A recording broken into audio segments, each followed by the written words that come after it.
Good morning, students. Yesterday we started a new lesson 4.6, The Phantom Tool Booth, and it is a book review. Book review के बारे में मैंने आपको पहले भी बताया था. बुक रिव्यू वो होता है जो एक नॉवेल होता है, किताब, मोटी सी किताब होती है जिसमें कहानी वगैरह लिखी रहती है. उसके बारे में संक्षिप्त में बताना या समरी बताना कि वो किताब किस बारे में, किसको इन्फ्लुएंस करते हैं, कौन से स्टेज के लोगों के लिए बना है, क्या है, उसकी एक छोटी सी जानकारी हमें एक बुक रिव्यू के दौर के ज़रिए पता चलता है.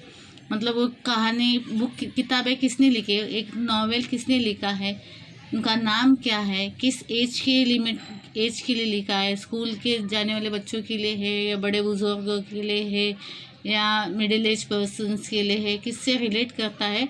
तो उस बारे में सारी जानकारी होती है इस बुक रिव्यू में. एक छोटी सी पैराग्राफ या सारांश होता है.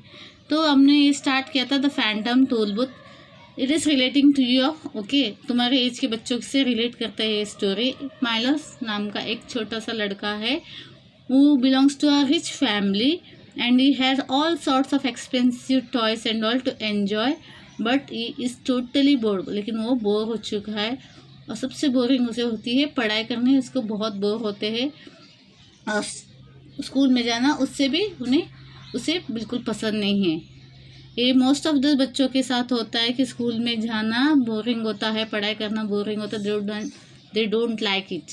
तो वैसे ही बच्चे के बारे में बताया गया है. तो Milo is that sorts of person, boy who stayed in San Francisco in the United States. Okay, तो उसके बारे में बताया गया है. He has nothing to do and this story has taken place when the TV video games were not invented. जब बच्चों को एंजॉय करने के लिए इन सब चीज़ें नहीं हुई थी, इससे पहले की, टीवी वगैरह बनने से पहले की बात है. तो नेचुरली एन्जॉयमेंट के लिए, टाइम स्पेंड करने के लिए, एंटरटेनमेंट के लिए उनके पास कुछ नहीं होता था. जस्ट किताबें पढ़े, खेले टॉयज़ के साथ, इसके अलावा कुछ नहीं है. तो ऐसे ही बारे में. तो माइलो को एक पार्सल आता है, उसमें माइलो के बारे में लिखा रहता है. तो Milo he was totally surprise क्योंकि उसे समझ में नहीं आ रहा था कि who might have send this parcel. ना तो उसका बर्थडे था, ना ही क्रिसमस का ये था, और नॉट ये वॉज ए आउटस्टैंडिंग चाइल्ड कि उसे कोई गिफ्ट प्रेजेंट करे. But E still open it because क्योंकि वहाँ जिसने भेजा था उसके बारे में कुछ भी नहीं था, पार्सल में कुछ भी लिखा नहीं था. नहीं तो अगर पार्सल में एड्रेस लिखा होता जिसने भेजा है तो यूड है नेचुरली रिटर्न इट, क्योंकि उसे लगता था कि ये गिफ्ट उसके लिए नहीं है. पर वहाँ पे सेंडर का नाम लिखा नहीं था. So he kept that gift for himself. उसने ओपन किया, उसमें सब कुछ मैप्स वगैरह थे. Okay, maps and directions, precautionary science मतलब जो भी हादसा होने ना हो इसके लिए जो हम लोग खबरदारी लेते हैं, कॉशियस होते हैं, तो that is precautionary science and all. तो उसमें एस्कॉटेड कॉइन्स वगैरह थे, मैप्स थे, and he was reading all through that. वो सारे किताब वो पढ़ रहा था points, and he was following the points according to the given in the parcel. Okay, now we will proceed with that. इससे आगे हम जाते हैं. सी हमने यहाँ तक पढ़ा था. Milo was not sure that this news game would turn out to be interesting. However, he sat in his toy car, approached the booth, paid the toll with the coins, and drove past the tool booth. But when he looked back, oh wonders of wonders, the tool booth had disappeared along with the Milo's home and even his house. मतलब ये story, this is something like a fantasy. Okay, मतलब ये ऐसा बच्चे जैसे assume करते सोचते हैं वैसा ही एक कहानी लिखी गई है. ये कहानी है. तो वो बताया जा रहा है कि ये पेड द टूल बूथ में, इसमें आपको पहले ही बताया, जो वहाँ से पासिंग होना है व्हीकल से दो कुछ भी, तो आपको चालान के तौर पर कुछ पे करना पड़ता है ताकि आप वो रोड को यूज़ कर सके, इस चीज़ को पास कर सकते. ओके, तो उसने वो दिया और ही अप्रोच, वो आगे बढ़ा. He paid the toll with the coins and drove past the toll booth. उसके घर, उसके ये सब गाड़ी बहुत पीछे छूट गए. He found himself speeding on A highway into A unknown territory. वो जो अपने उसके पास टॉय कार था उससे वो इतना दूर निकल गया कि उसका घर छूट गया, उसका एवरीथिंग जहाँ पे वो रहता था वो बहुत आगे उससे बाहर आ चुका, एक अननोन टेरिटरी, मतलब एक अननोन जगह पे वहाँ पहुँचा वो। What happened next in the story of the Norman Jester novel, The Phantom Tool Booth? देखिए, as I told you earlier, it is a short book review. ये नॉर्मन जेस्टर ना के इंसान एक ऑथर है, उनका बना लिखा हुआ ये है नॉवेल है द फैंटम टूल बूथ। उसका छोटा सा हंस है। तो उसके बाद वो लड़का का क्या हुआ जो वो टॉय लेके बहुत एक अननोन जगह पे गया, इसके बारे में। Though Milo didn't know it then, he had begun his journey to the land of expectations. मतलब उसे कुछ पता नहीं, डोंट नो एनीथिंग। उस लाइफ में ये थी, आशा रहती है ना कुछ तो अच्छा होगा। तो he went to the journey of the land of expectation, मतलब जहाँ पे उसे आशाएं नहीं नज़र आ रही थी कि लाइफ में कुछ अच्छा होगा। He was in the kingdom of the wisdom. He had many adventures there. वो कहाँ पे है? किंगडम ऑफ विजडम, मतलब जहाँ पे आपको काफ़ी सारी नॉलेज मिलती है, काफ़ी सारी चीज़ों के बारे में जानकारी मिलती है, उस जगह वो पहुँच गया। He had many adventures there. He had to rescue the princess, Rhyme and Reason from the castles of air. Okay, let's see what it is here. Milo met 10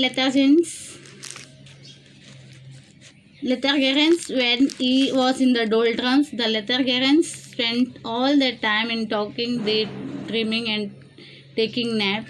मतलब यहाँ माइलो अपने इसमें जर्नी में कहाँ गया? डोल्ड्रम्स, वहाँ पे गए जहाँ पे लेथार्गियंस करके लोग हैं, जहाँ पे वो लोग क्या करते हैं, they just spend all the time day dreaming, मतलब दिन में सपने देखने के अलावा और कुछ नहीं काम करते थे, वो जस्ट एन्जॉय करते थे, मुझे किसी चीज़ से वास्ता नहीं था।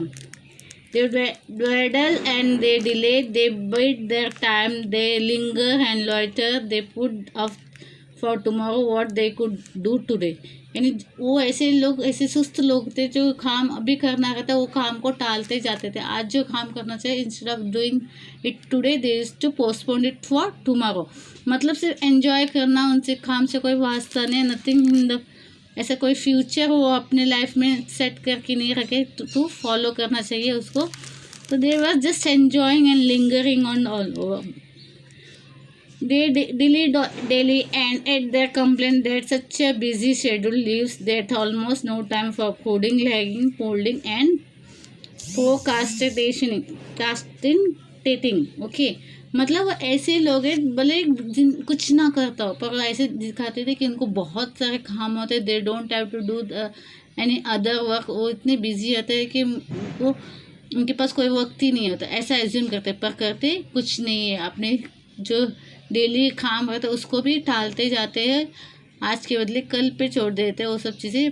फिर भी ये दिखावा करते हैं कि उनके पास बहुत काम है और वो इतने बिजी है कि वो किसी और चीज़ पे ध्यान नहीं दे सकते।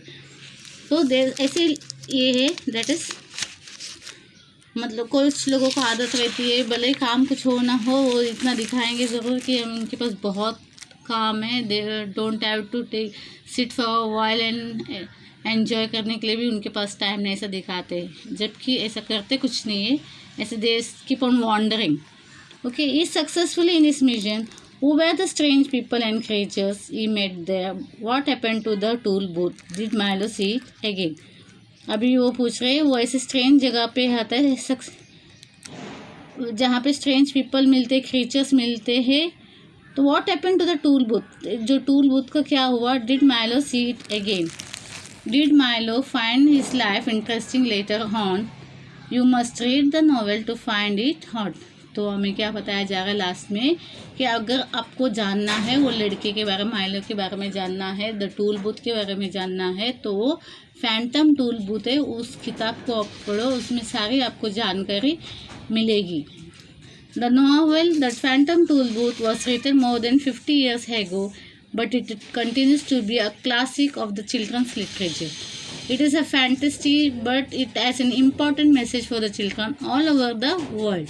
It has helped them to look at their school and studies in a new light. Okay, this Phantom Tool Booth was written 50 years ago. 50 साल पहले लिखी हुई कहानी है, एंड इट्स एक फैंटेसी, मतलब काल्पनिक। पर ये क्या है, किताब क्या काफ़ी बच्चों को इंस्पायर किया है। जो बच्चे पढ़ते नहीं थे, पढ़ने की चाहत नहीं रखते थे, वो ऐसे लोग पढ़ने लगे। They try to understand it and they try to understand how to deal with the things and all. और किस तरह हमें आगे बढ़ना है। आगे बढ़ने के लिए हमें स्कूल जाना ज़रूरी होता है। It's quite important and to gain the education and knowledge. तो इससे क्या हुआ, बहुत बच्चों में एक we can say the positive thinking आ गई कि we should study to gain something, we should gain the knowledge, जिससे हमारा फ्यूचर क्या होगा, बहुत अच्छा होगा। तो दिस इज़ द, मैंने बताया ये एक कहानी ऐसे आप जैसे उम्र के बच्चों के लिए जो पढ़ाई को अवॉइड करते हैं। तो ऐसे ये किताब पढ़ने से काफ़ी बच्चों को इंस्पिरेशन मिला कि हमें स्टडी करनी चाहिए और आगे ज़िंदगी में बढ़ना चाहिए। और स्टडी करना यही चीज़, ये एक ऐसी चीज़ है जो आपको आगे चल के फ्यूचर में बहुत काम आएगी। आपका फ्यूचर बेटर हो जाएगा and you will lead a good life. Okay, तो ऐसे ये कहानी ख़त्म हो गई है। एक्चुअली ये फैंटम टूल बुक पढ़ने के लिए आपको ये जो होता है आपको प्रेरित करे कि ताकि आप पढ़े और अपने लाइफ में क्या आपका इम्पोर्टेंस, किस चीज़ पे आप इम्पोर्टेंस उसको समझे और अंडरस्टैंड करके उसे उस अचीवमेंट को, उस गोल को अचीव करने की कोशिश करें। Okay, this is what the lesson is. Thank you.